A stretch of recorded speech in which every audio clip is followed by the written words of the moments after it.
Mesdames, Messieurs, bonsoir. Aujourd'hui, je vais vous parler de l'histoire citée dans un roman, petit roman, 162 pages, livre de poche.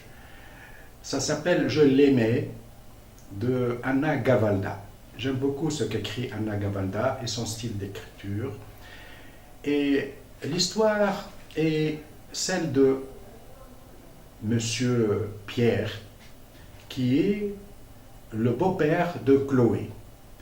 Chloé, donc, qui a deux petites filles, Lucie et Marion, et femme de Adrien, le fils de Pierre. Pierre, qui est un ingénieur des mines de Paris, s'est marié et il a des enfants. Donc il a Adrien, un garçon, et une fille qui s'appelle Sylvie, je crois, ou un autre nom. Et Pierre est un monsieur donc qui paraît distant, pas très gai, un peu arrogant parfois, qui n'est pas très apprécié par l'entourage familial et qui est, on dirait, garde un secret pendant toute sa vie. Et il a fallu attendre ce soir-là, dans la cuisine, pour s'exprimer et raconter à Chloé ce qu'il ressent, parce que Pierre voit que Chloé est une fille intelligente, qui est très belle dans son intérieur et même dans son extérieur, mais qu'elle n'a pas de chance. Pourquoi? Parce que Chloé a vu son mari, Adrien, la quitter pour une autre que Adrien a sûrement aimée, et que donc Adrien a préféré vivre son amour et laisser sa petite famille dans un état, surtout Chloé, dans un état dépressif, au bord de la dépression, et ses petites filles, donc il les a laissées. C'est de la lâcheté, bien sûr. De la lâcheté au vu de Chloé, mais Pierre a décidé de parler de cela dans une soirée, et cette soirée a duré jusqu'au petit matin, peut-être, et ça a duré très longtemps parce que Pierre, qui d'habitude ne parle pas beaucoup, ce soir-là, a invité Chloé à venir avec lui dans la cuisine, et il lui sert du thé, et puis c'était en hiver, et puis il y avait la cheminée, de temps en temps il remuait la bûche, donc c'était une ambiance un peu très intime, et Pierre, qui a beaucoup d'estime donc pour Chloé, a vu dans cette situation le fait que Adrien quitte sa femme et s'en va pour celle qu'il a aimée, de la lâcheté du point de vue de Chloé, mais il a voulu lui raconter son histoire à lui pour voir un peu l'antithèse, parce que Pierre a vécu l'autre côté. C'est-à-dire que Pierre, finalement, il a avoué ce qu'il a vécu, lui.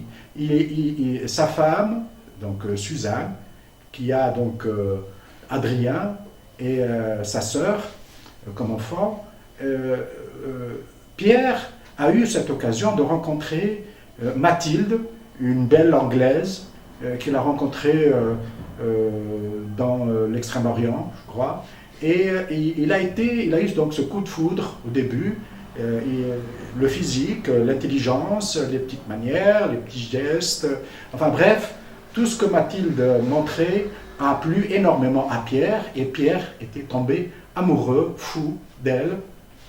Mais il se voit, Mathilde et Pierre, de temps en temps, ici et là, mais très loin de Paris, pour qu'il n'y ait pas des murmures, pour un peu raconter des choses malencontreuses, et pour donc lui causer des problèmes à Paris. Donc ils se voient, Mathilde et Pierre se voient un peu dans d'autres pays, parfois très rare, mais ils se voient quand même à Paris aussi. Et donc Pierre est tombé amoureux fou de Mathilde. Alors, il a raconté pendant toute la soirée et jusqu'au petit matin cette histoire d'amour. Bon, Pierre dit que je me sens un peu un vieil idiot. Bon, il a dit un autre terme, mais un vieil idiot, c'est-à-dire qu'il a raté sa vie parce qu'il a choisi l'équilibre familial, de vivre avec sa famille, de ne pas briser son ménage,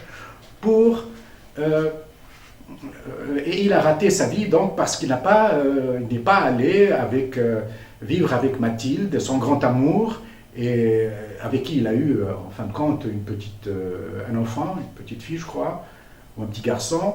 Et Pierre donc se mord les doigts parce qu'il a raté sa vie, il n'a pas vécu son amour comme l'a fait Adrien. Et cette équation justement que j'aimerais poser, parce que c'est une équation et c'est une question qui peut nous rencontrer, on peut nous rencontrer cette question, on peut rencontrer ce problème, ce dilemme entre choisir entre vivre sa vie et vivre son bonheur aux dépens de l'équilibre de sa famille, de sa petite famille, ou l'inverse, de garder l'équilibre de sa famille et perdre le bonheur, la rencontre avec quelqu'un avec qui on a senti un grand amour. Et cette équation, je trouve que c'est un problème très actuel et qu'on rencontre facilement, mais les gens n'en parlent pas ou n'en parlent pas assez. Et ça a été traité par Anna Gavalda, l'excellente Anna Gavalda. Elle a posé ce problème avec donc les contradictions de ce qu'on voit dans notre vie.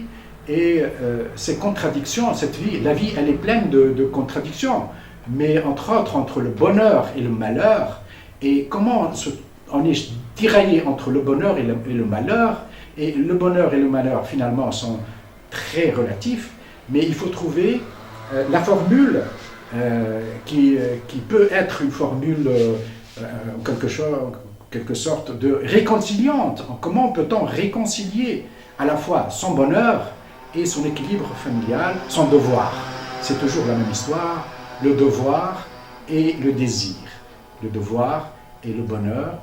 Et je crois personnellement qu'il a fallu que quelqu'un comme supérieurement intelligent et extraordinaire comme François Mitterrand pour trouver une solution à cette équation.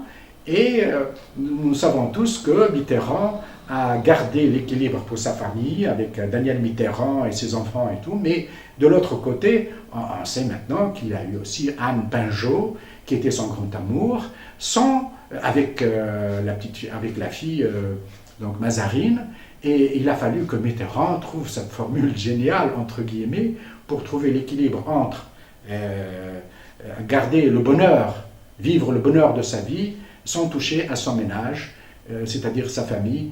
Et finalement, il est parti, mais on a su cela après son départ. Et je pense que ça peut être une mauvaise solution pour certains, mais ça peut être génial pour d'autres. Merci.